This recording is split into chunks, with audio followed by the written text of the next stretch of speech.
မင်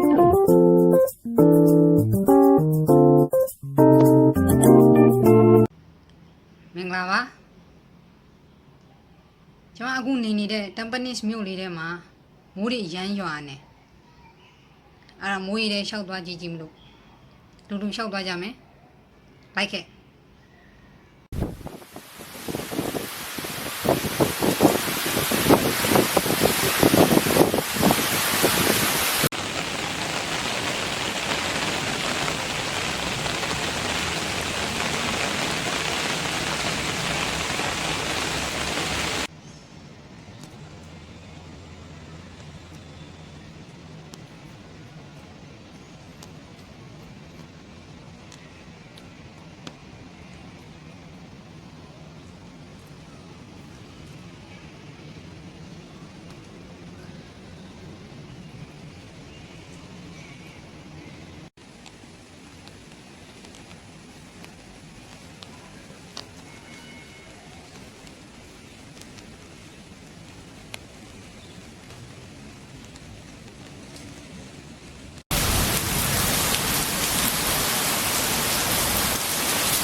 အိမ်ပြန်ရောက်ပါပြီ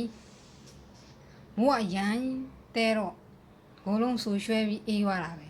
ဒါပေမဲ့ရမ်းကြည်နူးပြီးပျော်ရွှင်ဖို့ကောင်းပါလေတကယ်ချင်းတို့လည်းရှောက်သွားကြည့်ပါထီးတော့ယူသွားပါဘာလို့လဲဆိုတော့စင်ကာပူကမိုးကရွာတလက်မရွာတလက်မြေပူလိုက်မိုးရွာလိုက်ဆိုတော့ဖြန်းနာတတ်ပါတယ်မိုးရီတဲ့လမ်းလျှောက်သွားခြင်းနဲ့သူတွေပေါ့အကြံပေးပါတယ်လုံးဝမရှိတဲ့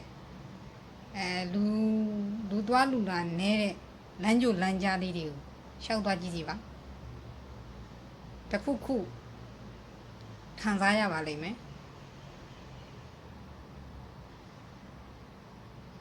တခါတလေမှာတဘာဝအရာတွေနဲ့ထိတွေ့ကြည့်ပါကိုယ်မထင်မှတ်ထားလောက်အောင်ပျော်ရွှင်စရာလေးတွေရပါတယ်အဲ့တော့အားလုံးပဲပျော်ရွှင်စရာလေးတွေကို ရှာဖွေတွေ့ရှိနိုင်ပါစေလို့ဆုတောင်းပေးပါတယ် Bye bye